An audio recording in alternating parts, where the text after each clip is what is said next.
जो हमारे आज के आधुनिक प्रशिक्षण में जो हम प्रशिक्षण ले रहे हैं और हमारी जो शिक्षा क्षेत्र में जो एक टेक्नोलॉजी का हम इस्तेमाल करते हैं, अलग अलग ऐप्स इस्तेमाल करते हैं, अलग अलग हम टूल्स इस्तेमाल करते हैं। तो बहुत सारे टूल्स बहुत सारे लोगों को आते भी होंगे, लेकिन बहुत सारे हमारे प्रशिक्षक हैं या जो आप लोग पार्टिसिपेंट हैं, तो बहुत सारे टूल्स को आप शायद नहीं जानते होंगे कैसे उसका इस्तेमाल होता है।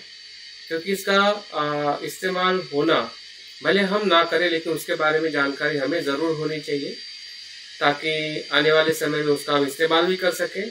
अगर कोई उसका इस्तेमाल कर रहा है हमारे घर में, तो उसका कैसे दुरुपयोग हो सकता है उसकी भी जानकारी हमें होनी चाहिए।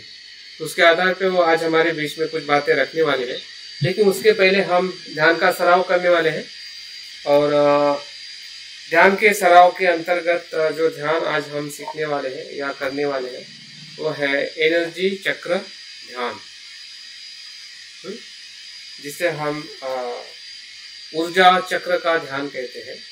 उस ध्यान को आज हम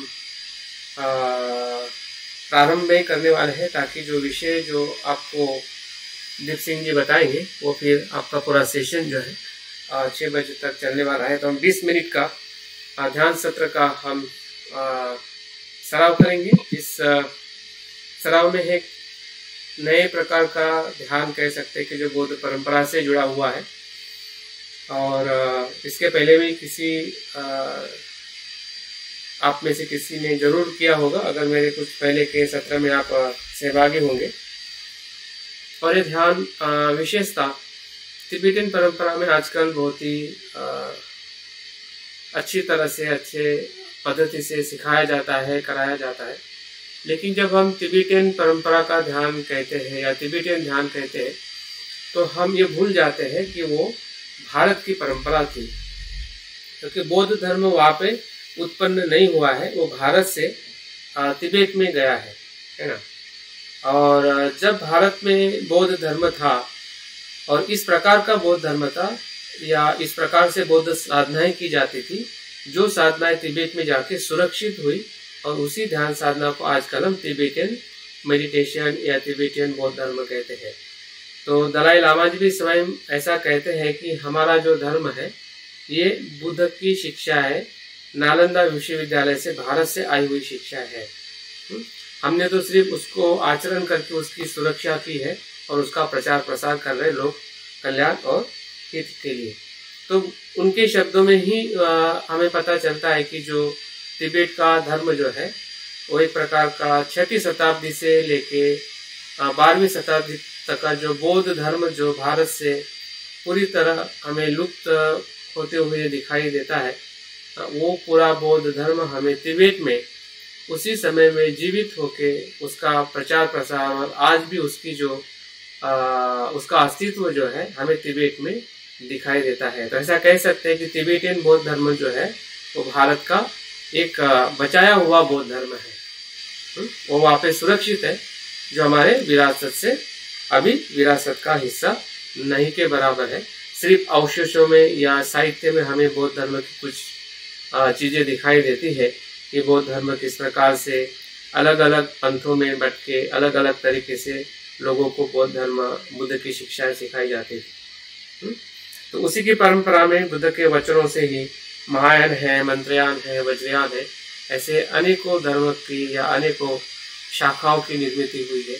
और अलग अलग संशोधन करते हुए, जिस प्रकार से विज्ञान में अलग अलग समय में अलग अलग वैज्ञानिक खोज करते हैं और उस खोज से जो सत्य की परिभाषा है या सत्य का स्वरूप हमारे सामने प्रस्तुत करते हैं, और हम उस विज्ञान को स्वीकार करते हैं और उसी विज्ञान के आधार पर हम चलने का प्रयास करते हैं।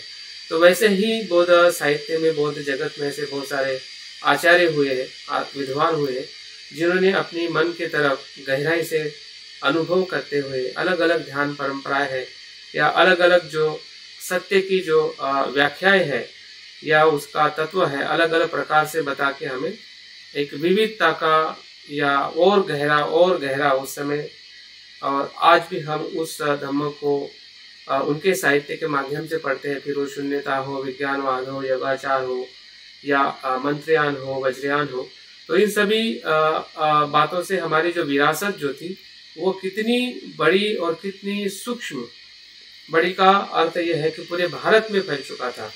भारत का ऐसा कोई कोना नहीं था कि जहाँ पे बौद्ध धर्म नहीं था। अगर हम तालिबान से भी लेके देखें तो कश्मीर तक, या इधर से केरला से लेके देखें तो इधर पंजाब तक, या बंगाल से लेके देखें तो गुजरात तक, तो कोई भी दिशा मुझे दिखाई नहीं देती कि जहाँ पे बौद्ध धर्म। और भारत के बाहर का भी अगर हम बात करते हैं, श्रीलंका, म्यांमार है, वियतनाम है, बर्मा है, लाओस है, तो इन सभी विदेशों में भी बौद्ध धर्म फैल चुका था। तो ये सिर्फ बातें नहीं है, या कोई कल्पना नहीं है, या कोई कथा नहीं है, ये वास्तविक घटना थी। और उस घटनाओं के अवशेष तभी से आज तक हमारे साथ में हमें ये बताते हैं कि बौद्ध धर्म कितना बड़ा था, कितना विस्तारित था। लेकिन जितना विस्तारित था वो उतना ही सूक्ष्म था। विस्तारित होने के हमें अवशेष जो है साहित्य में है, या पहाड़ों पे है, या दीवारों पे मिलते हैं, लेकिन बौद्ध धर्म की सूक्ष्मता कहाँ पे मिलती है? वो पहाड़ों पे, दीवारों पे तो नहीं मिलेगी।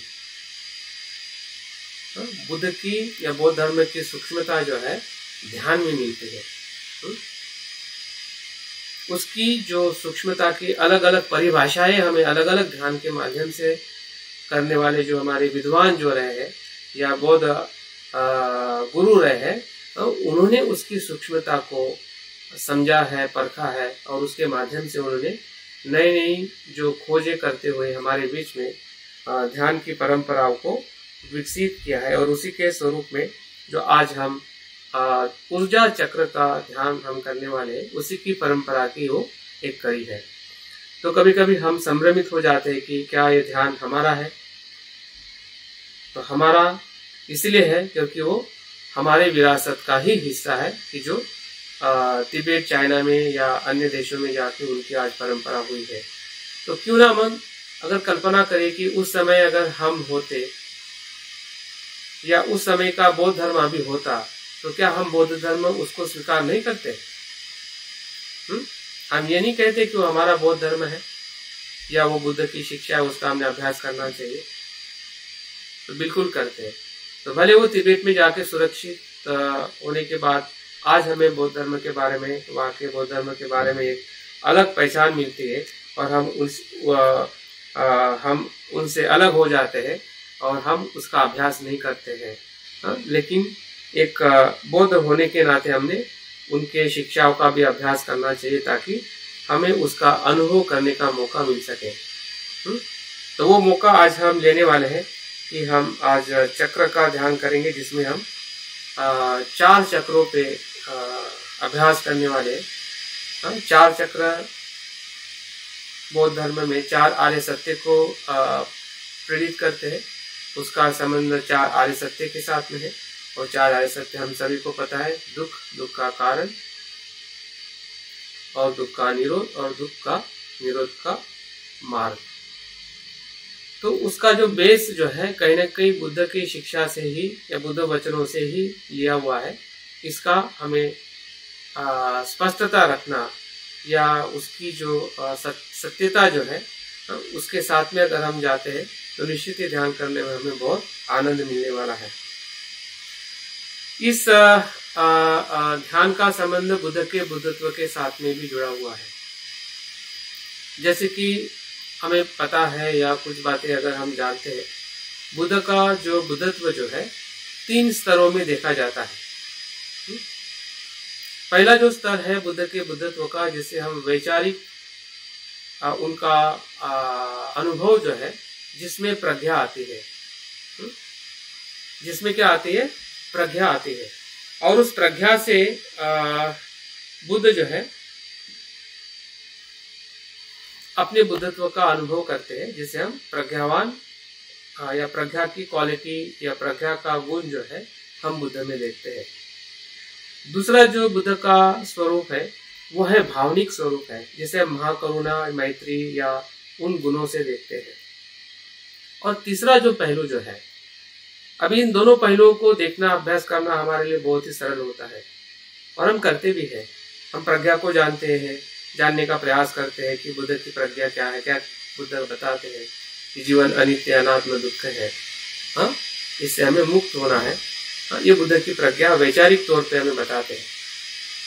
बुद्ध की जो करुणा है, करुणा का हम अनुभव करते हैं, हम भी आचरण करते हैं कि मेरी करुणा, मेरी मैत्री बढ़े।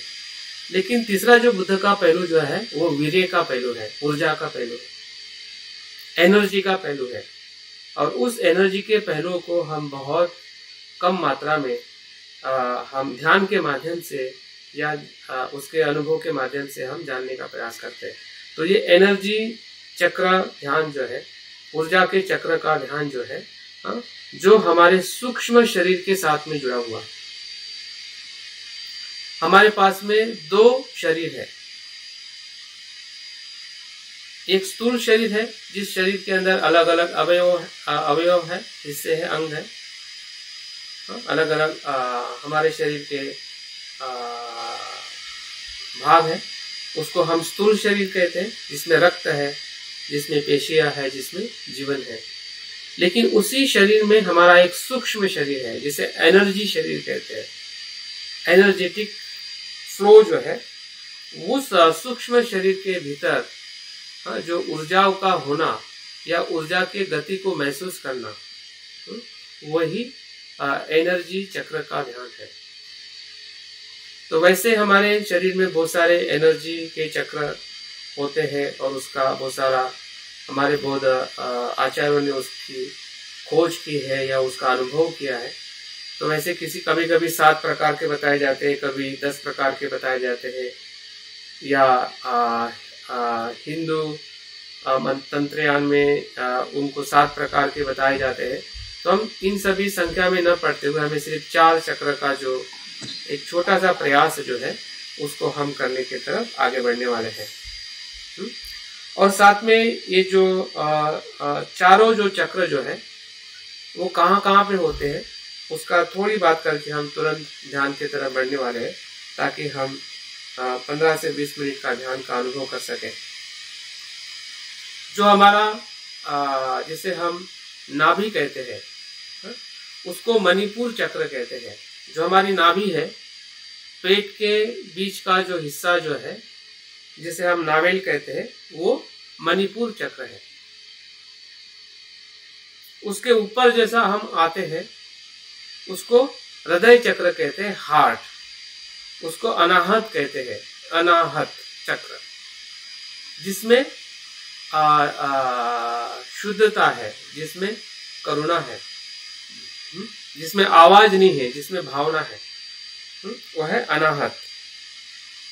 तीसरा जो चक्र जो है, जो थ्रोट है, जिसे हम गला का जो हिस्सा जो है वो थ्रोट जिसे कहते हैं, वो जो जगह है वो विशुद्धि चक्र है।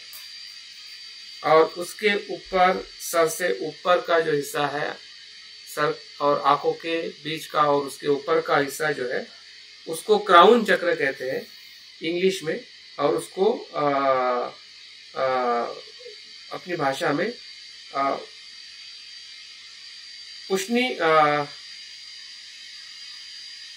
उष्णपा कमल चक्र कहते हैं या सहस्त्र चक्र कहते हैं। सहस्त्र मतलब हजारों जो कमल की पंखुड़ियां है या पूरी तरह से हर दिशा से खुल जाना, सहस्त्र चक्र कहते हैं। तो ये जो 4 चक्र जो है, जैसे कि मैंने पहले कहा है, और बौद्ध तिब्बतन परंपरा से वो 4 आर्य सत्य के साथ में जुड़ा हुआ है। और ये 4 हमारे जो सूक्ष्म जो शरीर के भीतर जो एक एनर्जी जो है, उस एनर्जी को हमें चैनलाइज करना है, उसको ऊर्ध्वगामी करना है ध्यान के माध्यम से। और इसमें हमें जो बौद्ध परंपरा में जो 3 प्रकार की जो बुद्ध की काया जो बताई गई है, अगर आपने कहीं पे सुना है, अगर आपका अभ्यास थोड़ा हुआ है, तो उसमें 3 प्रकार की बुद्ध की जो काया जो है, जिसे हम निर्माण काया कहते हैं, वो नाभि चक्र के साथ जुड़ी हुई है, मणिपुर चक्र के साथ में। जो धर्म काया जो है वो हृदय चक्र के साथ में जुड़ी हुई है। और जो थ्रोट केंद्र जो है या गले का जो विशुद्धि केंद्र जो है, वो जो चक्र जो है बुध की संभोग काया के साथ में जुड़ी हुई है। संभोग का अर्थ यहाँ पे एक रूप होना, बुध के साथ में या बुध के गुणों के साथ में समान होना, हाँ, उसको सम भोग कहते हैं, या सम मात्रा में या एक रूप होना, स्वयं के साथ बुध के गुणों के साथ एक रूप होना, वही उसका आध्यात्मिक अर्थ है। चलिए देखते हैं, इन कुछ बातें मैंने संक्षिप्त में बताई है और उसका जो अनुभव जो है वो करने की तरफ हम आगे बढ़ते हैं। तो ये चित्र आप थोड़ा देख लीजिए, जो चित्र यहाँ पे मैंने रखा हुआ है, इसमें ये जो 4 चक्र जो है हमारे शरीर में कहाँ कहाँ पे है, इसमें 1-2 चक्र ज़्यादा है, लेकिन हमें अपने नाभि के केंद्र से ऊपर के 4 चक्र के ऊपर हमें चिंतन या उसका अनुभव करना है। ये बगल में जो मैंने ये बताया है, ये एक प्रकार से जो हमारे चक्र की जो पंखुड़ियाँ जो है, या उसके जो क्या कहते हैं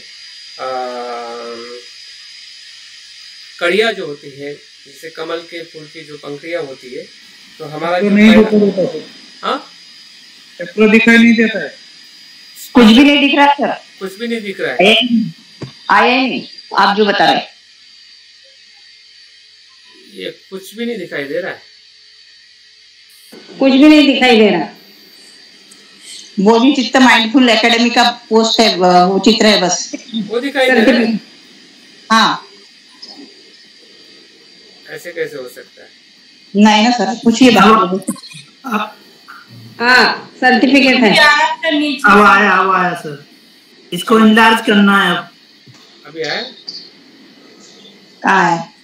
आ गया सर, इनलार्ज करना है उसको थोड़ा। आप ही दिख रहे हैं, स्क्रीन जो है वो बड़ी कीजिए।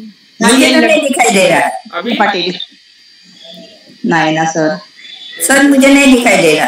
कल्पना पाटिल का नाम आ रहा है मेरे स्क्रीन पे, अभी कंटिन्यू करके मुझे भी नहीं दिख रहा है सर, दिखाई नहीं दे रहा। आप सबका माइक टर्न ऑफ कर दीजिए, अभी थोड़ी देर में दिखेगा, आप चिंता मत करिए। आप सभी थोड़ा सा शांत रहिए, तो सर कर रहे हैं, तो देखते हैं उसे, तो आप कंटिन्यू करिए। ठीक है। तो ये जो चक्र जो है, उसकी जो पंखुड़ियाँ जो होती है, जो हमारा जो नाभि केंद्र की पंखुड़ियाँ जो है 64 पंखुड़ियाँ है, जो हमें पीले कलर में उसको अनुभव करना है।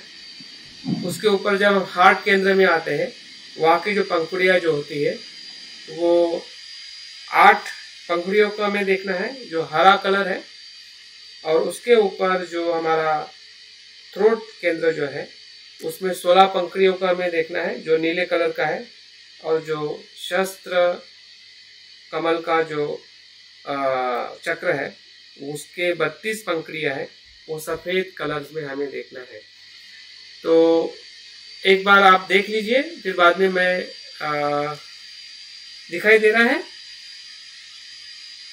नहीं दिखाई दे रहा है। अगर किसी को छोटा या कुछ दिखाई दे रहा हो, वो अपने फोन से उसको बड़ा कर ले, स्क्रीन अपने फोन से हो जाएगी। नहीं कुछ भी दिखाई नहीं दे रहा। कहाँ है?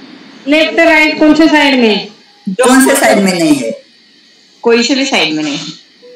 वेट करिए सर, 1-2 मिनट सर, आप कंटिन्यू करिए सर, मैं दूसरी में शेयर करता हूँ सर। ठीक है ठीक है, आप वेट करिए भी। हाँ ठीक है।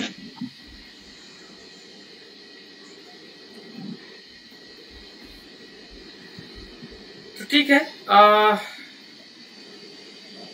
चक्र की पंखुड़ियों का फिर एक बार बताइए पहले से। पंखुड़ियाँ जो है, पहले जो नाभि केंद्र में जो पंखुड़ियाँ है वो 64 है। अच्छा ओके, हाँ। दूसरा जो कितने सर? सुने नहीं आया सर। 64 और कलर पीला है। थोड़ा ऊपर आते हैं तो हमारा हृदय केंद्र है, अनाहत चिन्ह, वो है 8 पंखुड़ियाँ है, अष्टांगिक मार्ग 8 पंखुड़ियाँ, वो हरा कलर है, ग्रीन कलर।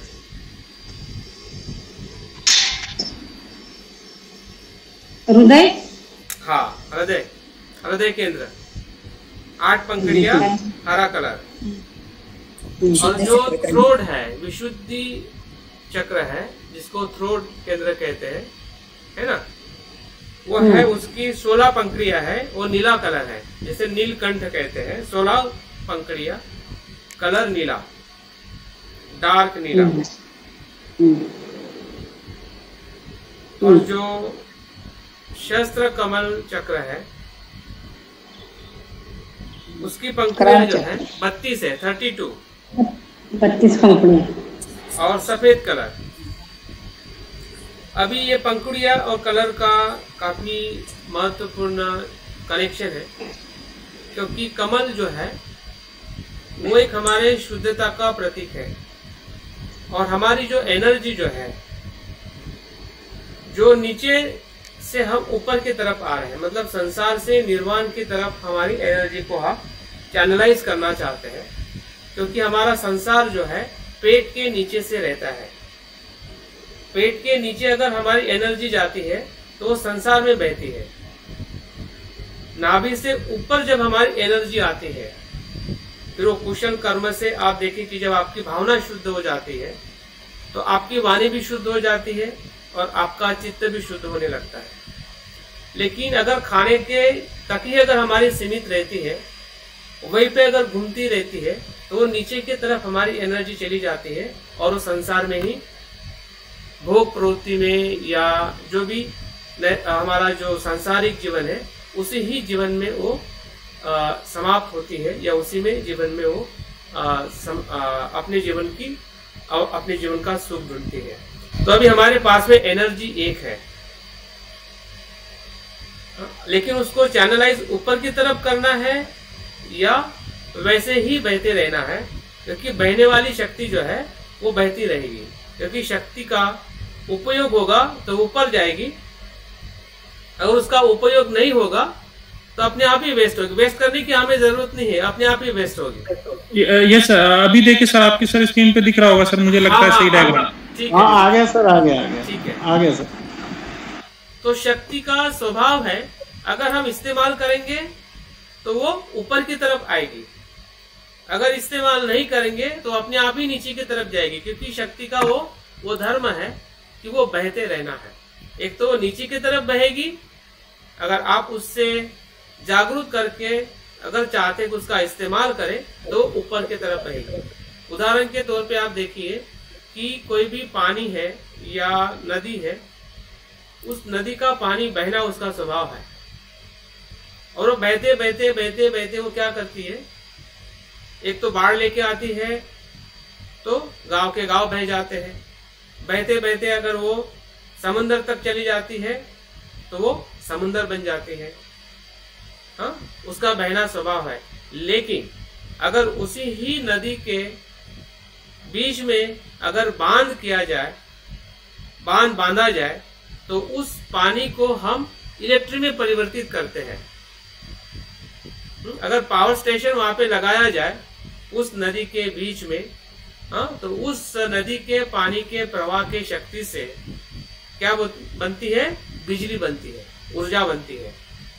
तो यही हमारे इस शक्ति का डायरेक्ट शब्द से ऊपर या शब्द का इस्तेमाल न करते हुए या किसी भी प्रकार से न सोचते हुए डायरेक्ट शक्ति का ही अगर हम उसका ध्यान के माध्यम से अगर हम अनुभव करते हैं, बाकी ध्यान भी हमारे शक्ति का ही इस्तेमाल करते हैं, लेकिन उसके जो विषय जो है अलग अलग होते हैं। यहाँ पे डायरेक्ट हमारे जो एनर्जी का फ्लो जो है, उस फ्लो के साथ अपना एक संबंध बनाते हुए धीरे धीरे ऊपर की तरफ हम शक्ति को चैनलाइज करते हैं, उसका अनुभव करने का प्रयास करते हैं। तो देखते हैं कि इसमें हम कितने सफल हो सकते हैं, और ज्यादा अपेक्षा मत रखिए, जितना हो सके, क्योंकि जिसका मन जितना कल्पना कर सकेगा। इसको देखने के दो तरीके हैं। साइंस ने भी एक तरीका खोज लिया है, जो पार्टिकल की जो सूक्ष्म शक्ति जो है, जिसको हम कहते हैं कि क्वांटम फिजिक्स। क्वांटम फिजिक्स ने क्या किया कि जो पार्टिकल की जो सूक्ष्म शक्ति है उसको ढूंढ निकाला, और उन्होंने ये कहा कि इसको हम किसी भी प्रकार का नाम नहीं दे सकते, क्योंकि उसी क्षण में बदल जाती है। वैसे ही मन की जो शक्ति जो है वो हम किससे देख सकते हैं? वो हम अपने मन के कल्पना शक्ति से देख सकते हैं। जैसे क्वांटम फिजिक्स से हमें इंस्ट्रूमेंट से हम क्वांटम पार्टिकल के क्वांटम को देख सकते हैं, उसकी शक्ति को देख सकते हैं कि जो हमें फिजिकल स्वरूप में उसका स्वरूप दिखाई देता है, लेकिन जब उसको क्वांटम में देखते हैं तो उसका कुछ भी स्वरूप दिखाई नहीं देता है, प्रवाहित स्वरूप है। वैसे ही हमारे मन के भीतर जो कल्पना शक्ति है, उससे जब हम हमारे एनर्जी को देखते हैं तो हमारी एनर्जी हमको दिखने लगती है। समझ में आता है कि ये शक्ति हमारे भीतर का महत्वपूर्ण तत्व है, जिसका मुझे इस्तेमाल करना है और मुझे ऊंचाई की तरफ इसको लेके जाना है। तो ठीक है, आंखें बंद करने के पहले शरीर को थोड़ा तनाव मुक्त रखें, तनाव मुक्त करें। अभी हमारे पास में 15 मिनट है। इस 15 मिनट में बहुत ही छोटा सा लेकिन एक सुंदर और एक हमें अच्छा अनुभव दे सके, ऐसा हम ध्यान का सराव करने वाले हैं। सर अगर किसी को कलर का डाउट हो तो सर आप एक बार फिर से चक्कर का बता दीजिए ताकि वो पिक्चर से भी क्लियर है सर। हाँ, नहीं वो तो मैं बताऊंगा, वो कलर वो विजुलाइज कर लेंगे, क्योंकि उसको बार बार तो देखा नहीं जाएगा, वो तो आंखें बंद हो जाएगी बाद में उन लोगों को।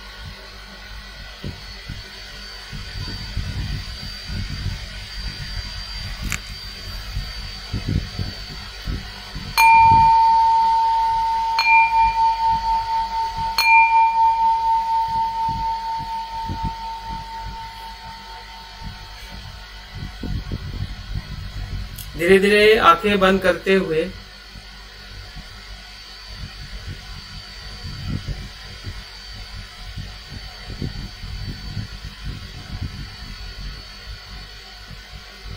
अपने शरीर का अवलोकन करें कि हम कैसे बैठे हैं। कहीं पे तनाव या कहीं दर्द ना हो।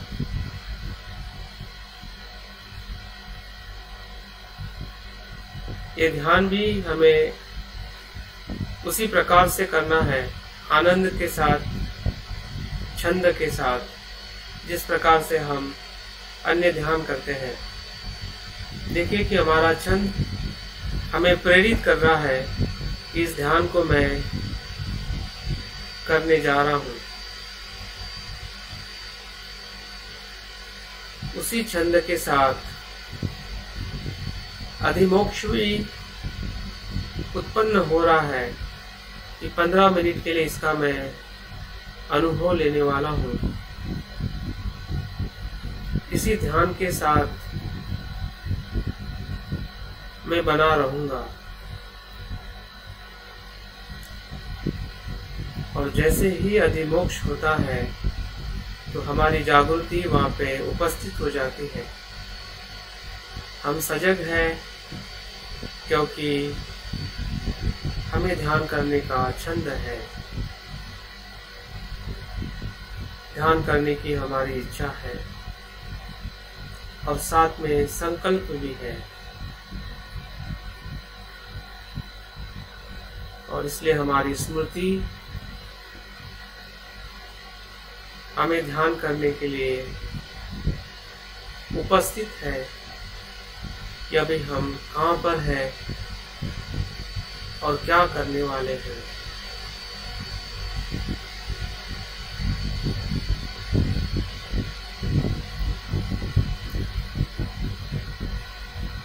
हमारा शरीर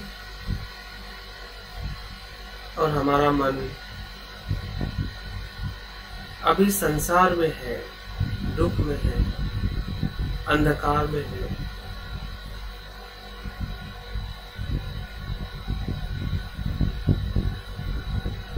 इस अंधकार से हमें प्रकाश की तरफ जाना है। इस दुख से हमें मुक्ति की तरफ जाना है।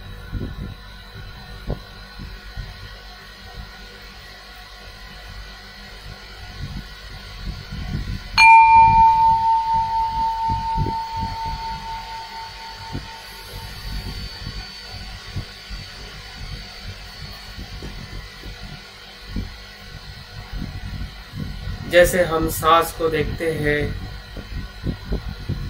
और धीरे धीरे शरीर के तरफ हम अवलोकन करते हैं, उसी प्रकार से सांस की स्मृति बनाए रखें कि सांस आ रहा है, जा रहा है।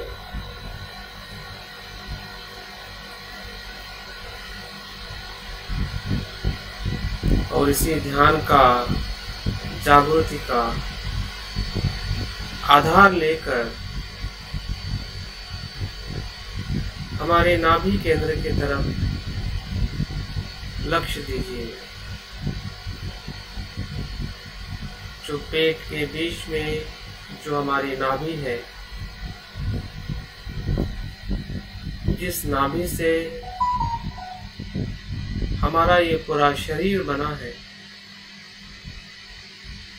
माँ के गर्भ में यही वो नाभि है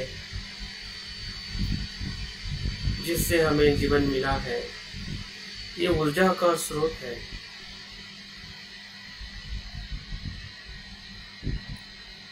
पूरे शरीर की नाड़ियाँ इसी ही नाभि केंद्र के साथ जुड़ी है।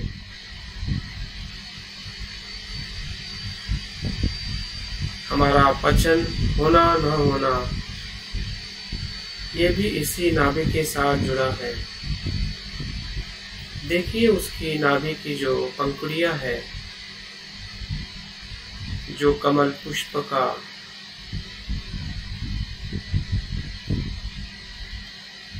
खिलने का जो अनुभव है,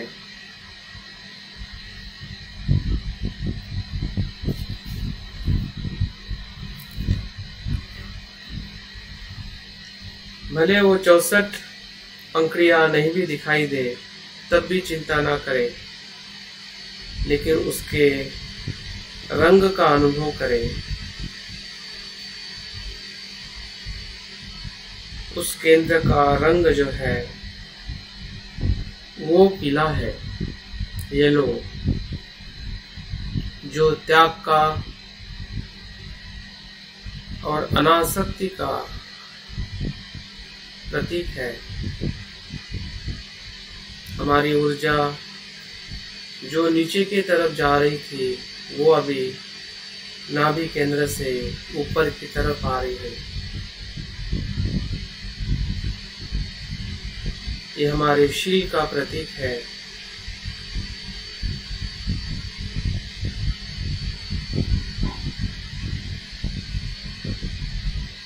देखिए कि वहाँ पे हमारी ऊर्जा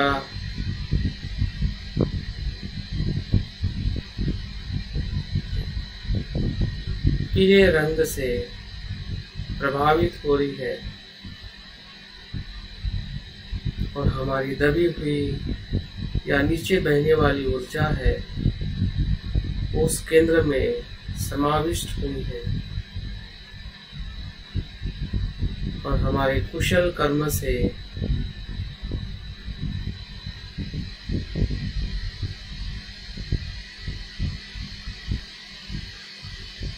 ऊपर की तरफ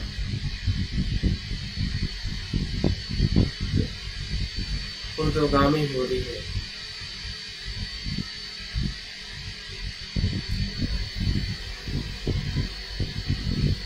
सांस आ रहा है तो नाभि केंद्र तक उसका स्पर्श हो रहा है।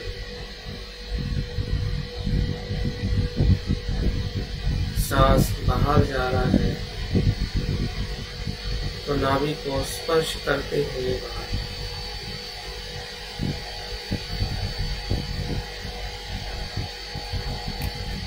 आपका सांस का और आपके नाभि का एक दूसरे के साथ गहरा संबंध है।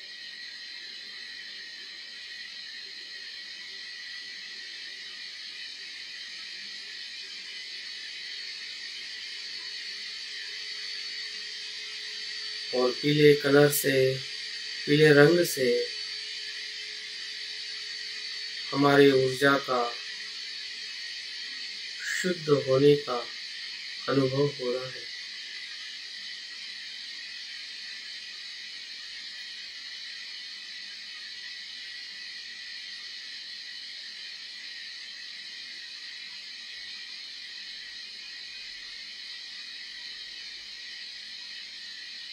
क्योंकि बुद्ध होने की शक्ति अनासक्ति में, त्याग में छुपी हुई है।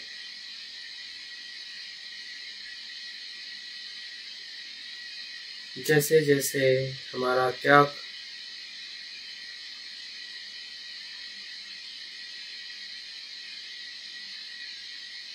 या शील का आचरण शुद्ध हो रहा है, वैसे वैसे शक्ति ऊपर की तरफ प्रवाहित हो रही है।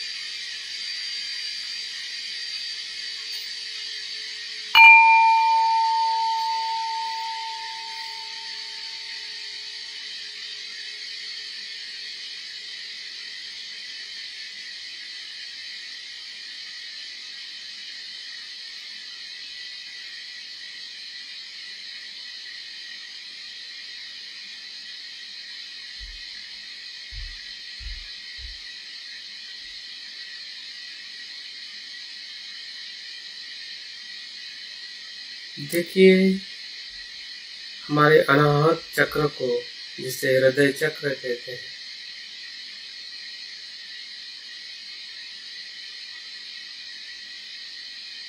उस चक्र की जो कड़ियाँ है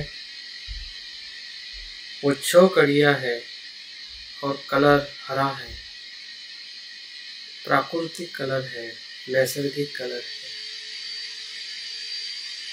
और यहाँ पे हमारी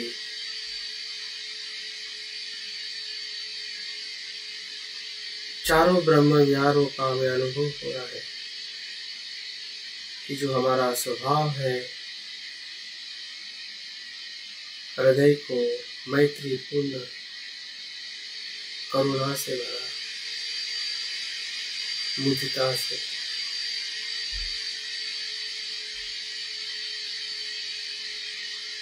उस चक्र का हमें अनुभव हो रहा है।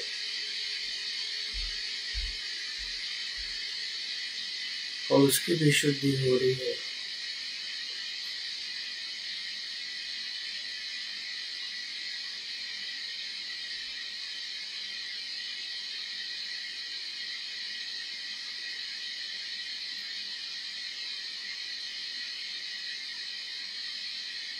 देखिए, सांस आ रही है, जा रही है, और हमारा हृदय केंद्र शक्ति से, जिसका रंग हरा भरा है,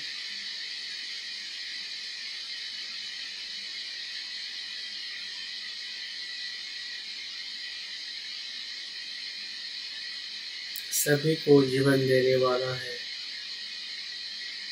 जो हमारे ऊर्जा का स्वभाव है, मन का स्वभाव है।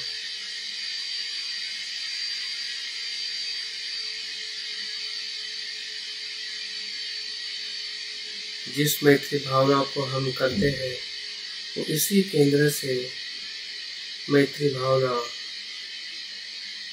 विकसित होती है।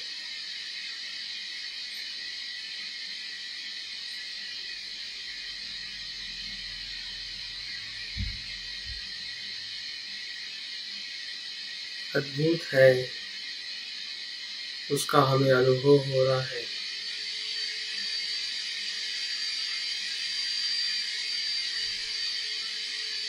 क्योंकि मैत्री करना मेरा स्वभाव है।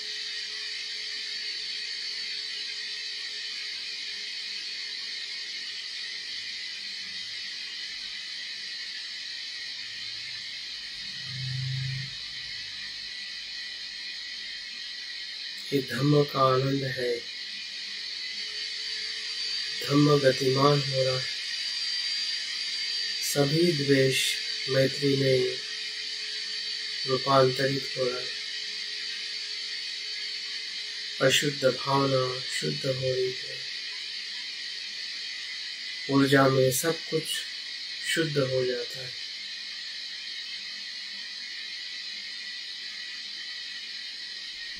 सभी अशुद्धता नष्ट हो जाती है।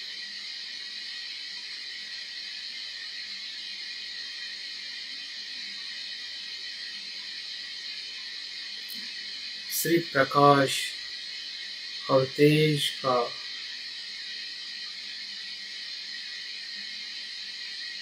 अनुभव हमें हो रहा है। होने दीजिए, जानिए उसका आनंद।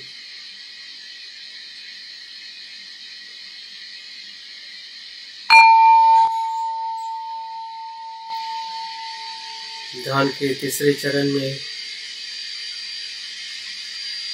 जो हमारा थ्रोट है, गला, जो विशुद्ध चक्र है, कंठ,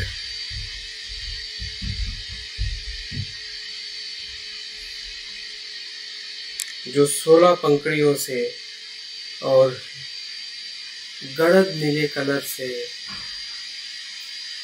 उसको महसूस करें।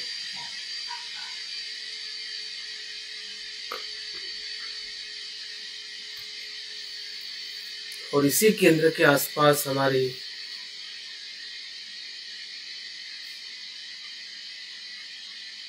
ग्लैंड्स भी होती है, जो हमारे शरीर में हार्मोन्स रिलीज करती है,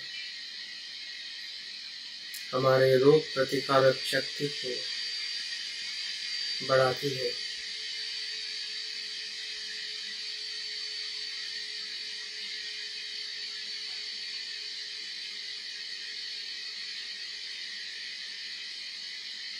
देखिए, जो हमारा हृदय शुद्ध हुआ है तो कंठ से निकलने वाली वाणी भी सत्य वाणी है, बुद्ध वाणी, धम्म वाणी।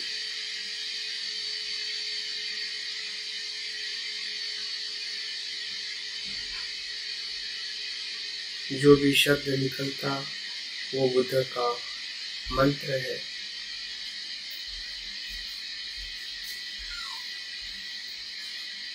बुद्ध का धम्म है।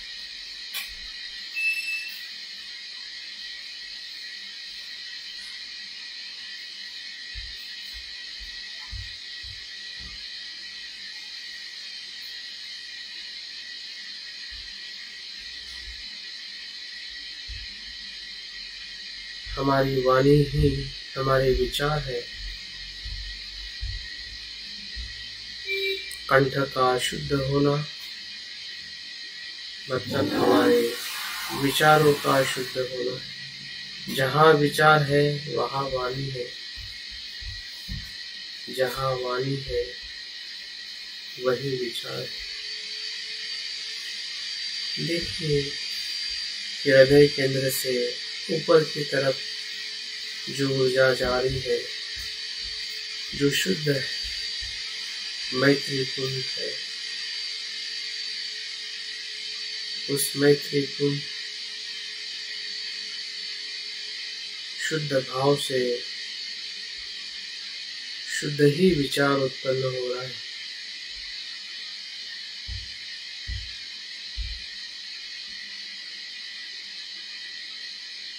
जितने भी अशुद्ध विचार है, जो जहरीले हैं, वो सभी परिवर्तित हो रहे हैं शुद्ध।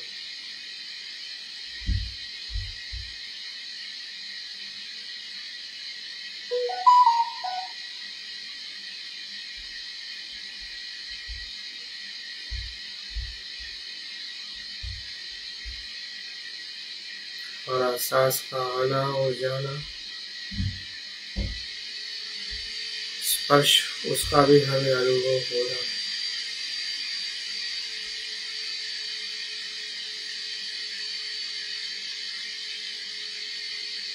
और शरीर का जो सूक्ष्म भाव है, सूक्ष्म स्वरूप है, उसे भी हम देख रहे हैं,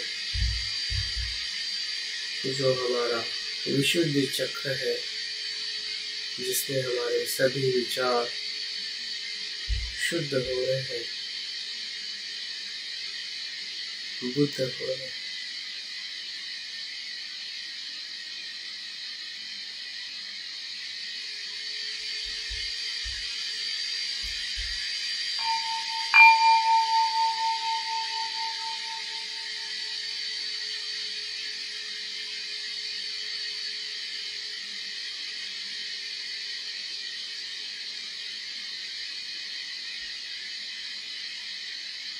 देखिए, यही ऊर्जा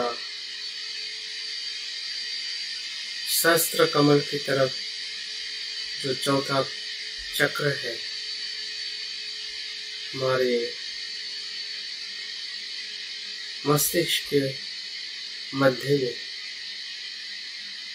जो यही ऊर्जा विश्व ऊर्जा के साथ एक रूप हो रही है।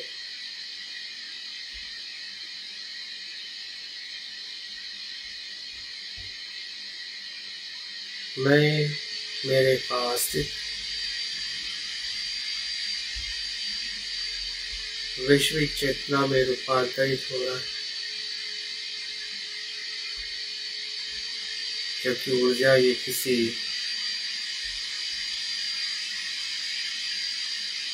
एक की नहीं होती, वो सभी की निरंतर बहती है।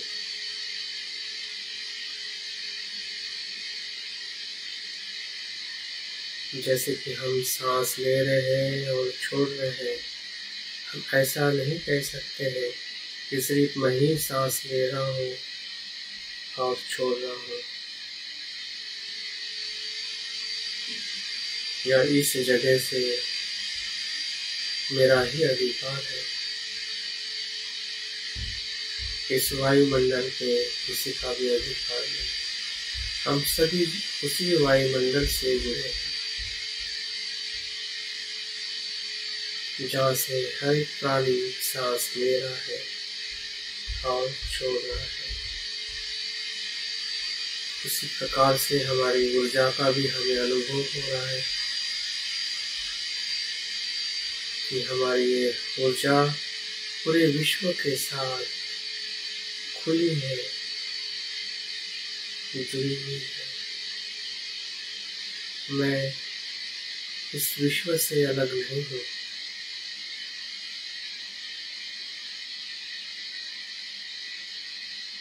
और उसका अनुभव होना ही विमुक्ति का अनुभव होना।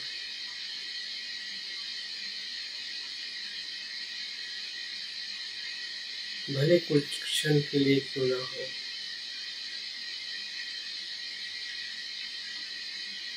जो प्रकाशित है, शुद्ध है,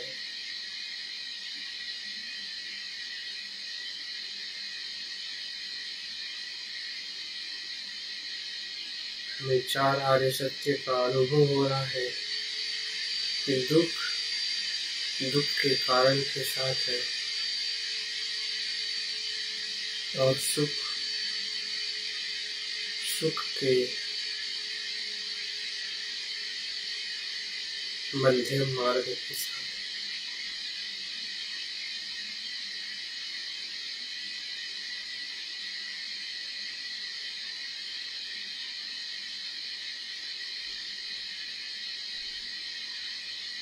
और मध्यम मार्ग का अनुभव हमें शील समाधि प्रज्ञा से इसी ऊर्जा केंद्र के माध्यम से हमें हो रहा है।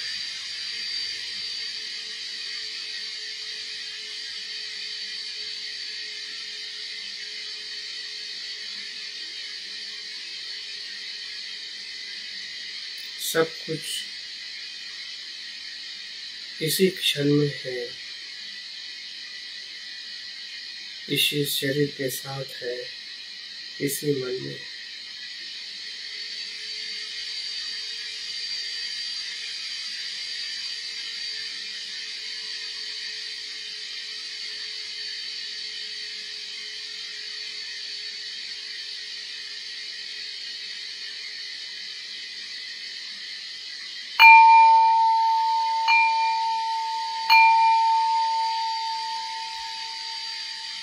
धीरे धीरे ध्यान को समापन करें और जैसे भी हमारा अनुभव हमें दिखाई दे रहा है, किसी भी प्रकार का तनाव न रखते हुए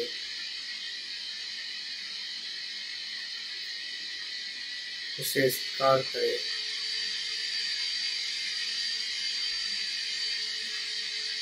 अवलोकन करें और संकल्प करें कि मेरी ऊर्जा का मैंने कुशलता के लिए बार बार आचरण करना है।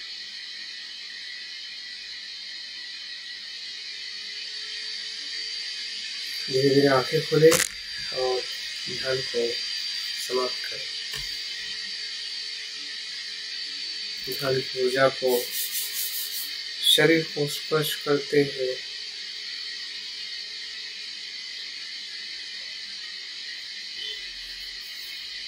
उसका अनुभव शरीर में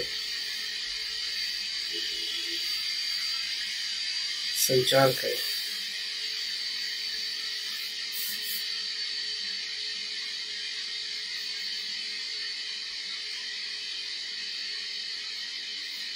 तो उम्मीद करता हूँ कि आपका ध्यान थोड़ा किसी को नया लगा होगा, किसी को थोड़ा कठिन, या हो सकता है कि किसी को बहुत ही अच्छा रहा हो।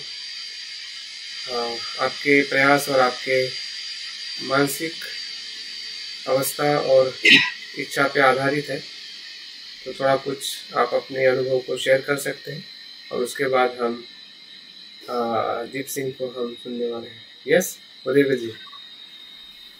सर, सबसे पहले मैं बहुत ही पुण्यानुमोदन हृदय से आपका करता हूँ, जिस उद्देश्य से इतना बहुत एक तो इमीडिएट बताया गया और उसी तल्लीनता से हमने उसे ग्रहण किया और इतना क्लियरिटी से समझ नहीं पाया, लेकिन ड्यूरिंग मेडिटेशन हमने उसे समझा है आपकी कमेंट्री के माध्यम से। और रियली मुझे तो आज इतना अटपटा लगा, शरीर ऐसा बिल्कुल डेड था एकदम। आपने जब उठाने को छोड़ने का तो मन बिल्कुल नहीं किया, लेकिन बिल्कुल फाइनल स्टेज आपने बोला बिल्कुल आने बाहर। तो रियली वो जो जिस इंटेंशन से आपने इसको शुरुआत करवाया है, मैं उसको अनुभव किया हूँ। तो रियली बहुत बहुत आपका आभार, और ये बहुत नई ऊर्जा देगा लोगों में। मैं पहली बार ये किया हूँ, समझा रहा हूँ, तो मैं इतना नयापन आपके साथ में धम्म का जो शिक्षा को देख रहा हूँ, तो मैं रियली बहुत ही हृदय से आपका आभार पुण्यानुमोदन करता हूँ। जय भीम, नमो बुद्धाय। थैंक यू उदय जी। और कोई किसी का फीडबैक एक मिनट में दे सकते हैं? हाँ जयश्री ताई बोलिए, आपका माइक खुला है या और कोई? सर वो जयश्री ताई का जो माइक है ना, इधर से भी अनम्यूट नहीं हो रहा है। उन्होंने माइक्रोफोन शायद यूज किया है, तो उसके कारण ये इधर से भी नहीं हो रहा। वो पूरे ध्यान में ऐसे था। Okay okay. और दूसरी जयश्री ताई, हाँ बोलिए।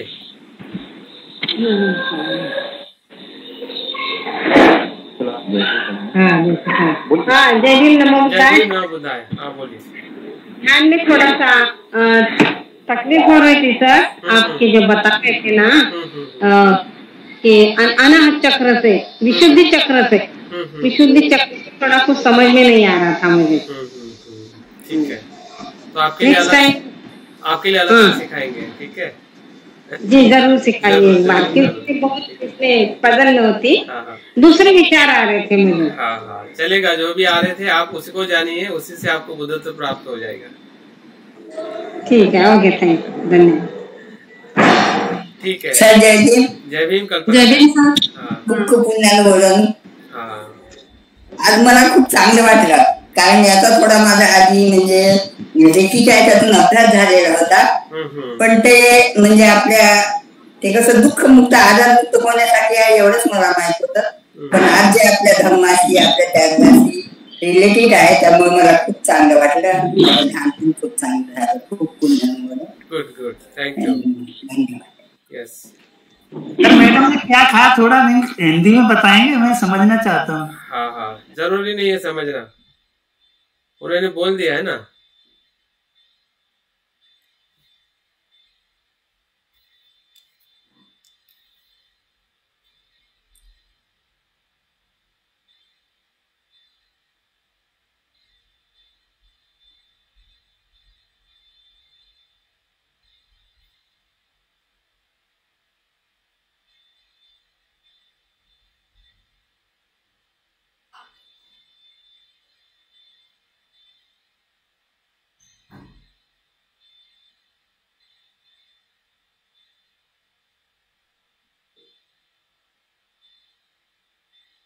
सर का नेटवर्क इशू है, तो आप कंटिन्यू करें।